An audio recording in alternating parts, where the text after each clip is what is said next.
Hello, everyone. Welcome to the News Browse News broadcast.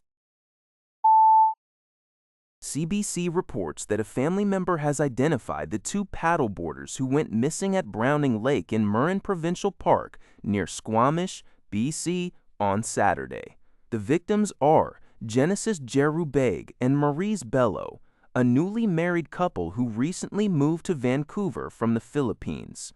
According to Beg's brother, the couple was attending a birthday party when the tragic incident occurred.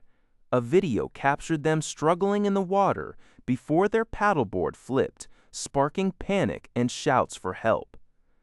Rescue agencies, including the Squamish RCMP, Search and Rescue, and a specialized underwater recovery team, have been searching the lake. Despite deploying sonar and underwater cameras to a depth of several meters, search teams have not yet located the couple. Beg, described as a disciplined man who supported his family in the Philippines, had dreamed of joining the Vancouver Police Department. Search operations are scheduled to continue. According to a report from the Canadian Press, two former British Columbia Conservative legislators now sitting as independents have expressed concern that the party's newly elected leader, Kerry-Lynne, will polarize the province. Findlay narrowly won the leadership race on May 30, 2026, with 51% of the vote. Former MLAs Amelia Boltby and Eleanor Sturco, who both left the party caucus last year, warned that Findlay's victory signals a shift further to the right. Boltby expressed concern that a portion of the party base wants to engage in Donald Trump-style populism, while Sturco lamented that the party no longer represents centrist voices, emphasizing that BC is best served when avoiding political extremes. In contrast, federal conservative leader Pierre Poilievre offered strong support for Findlay. Poilievre congratulated her on the victory, noting that her platform aligns with the affordable, safe, and self-reliant province that British Columbians want. Despite the criticism, Findlay has championed values of faith, family, and freedom. Neither of the independent MLAs expects to return to the BC Conservative Party.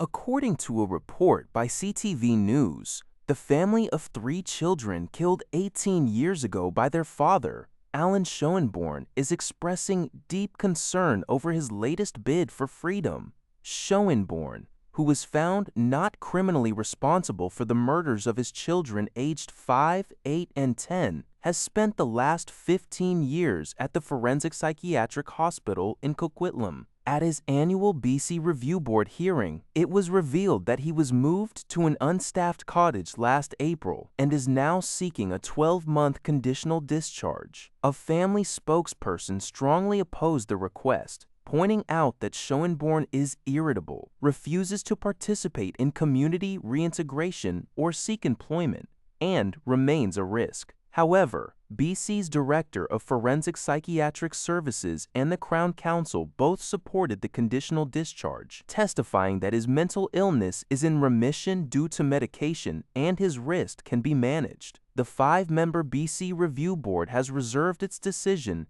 and is expected to make an announcement in the coming days.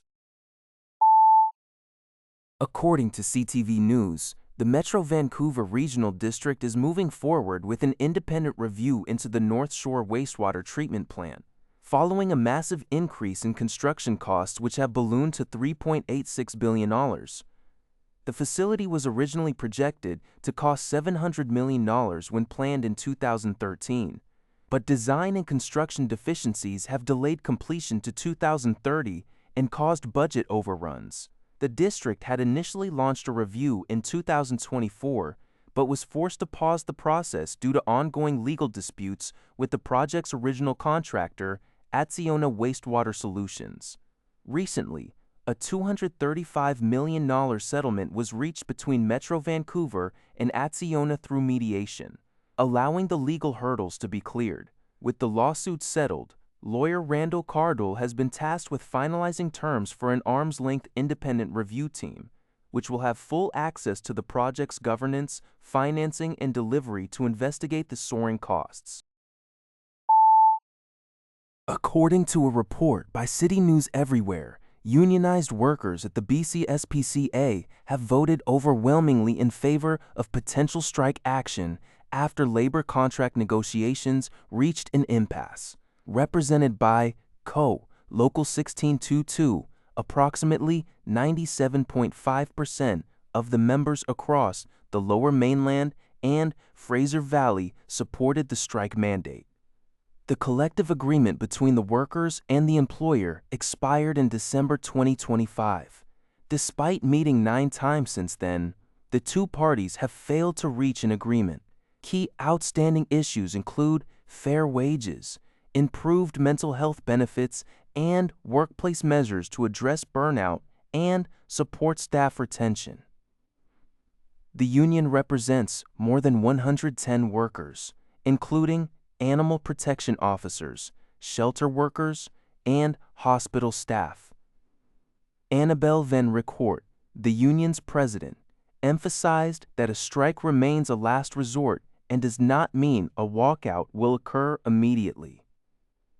To help resolve the dispute, the union has applied for mediation through the British Columbia Labor Relations Board. The BC SPCA has been contacted for comment. That's all for this video. Thank you for watching. See you in the next video.